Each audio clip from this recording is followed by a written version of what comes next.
দর্শক বন্ধুরা, এই মুহূর্তে অর্গানাইজার টিচার বা সংগঠক শিক্ষকদের একটি জরুরি খবর কিন্তু বেরিয়ে আসছে। অবশ্যই সেখানে থাকছে দুর্দান্ত কিছু সংবাদ আপডেট সর্বোচ্চ ন্যায়ালয় সুপ্রিম কোর্টের, যে বিষয়ে গতকালকে জানিয়েছিলাম। তো এই ভিডিওর মধ্যেও সেটা আবার নতুন একটা স্ট্যাটাস কিন্তু উঠে এসেছে অর্গানাইজার টিচার বা সংগঠক শিক্ষকদের, সেই বিষয়টি তুলে ধরছি। ভিডিওটিকে স্কিপ করবেন না, শেষ পর্যন্ত আপনারা দেখবেন, এবং যারা নতুন তারা কিন্তু অবশ্যই চ্যানেলটিকে সাবস্ক্রাইব করে সাপোর্ট করে সঙ্গে থাকবেন।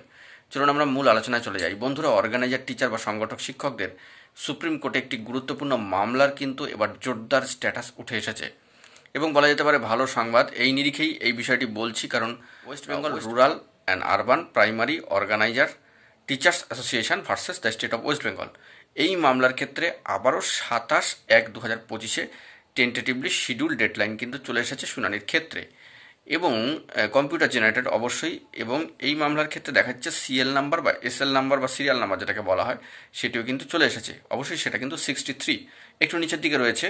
বিগত দিনে 20 তারিখের অর্ডার কপিও চলে এসেছে। অর্ডার কপি নিয়ে আমরা পরে আলোচনা করব পরবর্তী ভিডিওতে। কিন্তু এই মুহূর্তে দাঁড়িয়ে একটা ভালো সংবাদ যে সর্বোচ্চ ন্যায়ালয় সুপ্রিম কোর্টে এই গুরুত্বপূর্ণ মামলার বর্তমান প্রেজেন্ট স্ট্যাটাস কিন্তু চলে এসেছে 27 তারিখের জন্য, অর্থাৎ 27/1/2025। তো সেই দিক থেকে দাঁড়িয়ে অবশ্যই 63 নাম্বার সিএলে রয়েছে এই মামলা। যদি শুনানি হয়, কোনো খবরের স্ট্যাটাস উঠে আসে, যদি কোনো অর্ডার কপি আসে, সবটাই তুলে ধরবো। বিগত দিনের অর্ডার কপি নিয়ে পরবর্তী ভিডিওতে আমরা আলোচনা করছি। তো এখন এটুকুই। অবশ্যই এরকমই জরুরি অথেন্টিক নিউজ আপডেটগুলি পাওয়ার জন্য চ্যানেলটিকে সাবস্ক্রাইব করে সাপোর্ট করে সঙ্গে থাকবেন। এখন এটুকুই, ধন্যবাদ।